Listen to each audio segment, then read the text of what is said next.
একজন টিচার নিয়ে একটু ইনসাল্টমূলক কথা বলে ফেলছে, তার লেখাটা সুন্দর নাই বা একটু ধীর।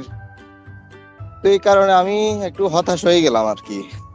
তা আমি নিজেও একজন টিচার, উনিও একজন টিচার, আমার বাচ্চাটাকে এভাবে ইনসাল্ট করলো।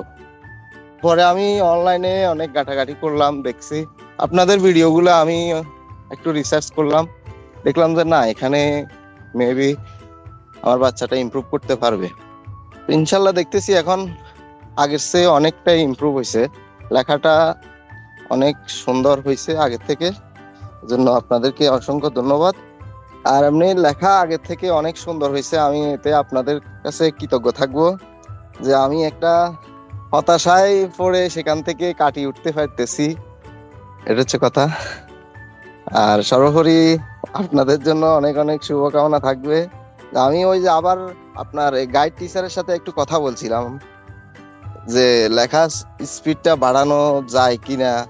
উনি আমাকে একটু সাজেস্ট করছে যে এই কোর্সটা শেষ হইলে আপনাদের নাকি একটা বুস্টার কোর্স আছে, এই ওটাতে সংযুক্ত হওয়ার জন্য। তো আমি বলছি মিস, তাহলে এখন তো ইংরেজি চলতেছে, বাংলাটাও শেষ হোক, তাহলে আমি ওটার জন্য ট্রাই করবো আর কি।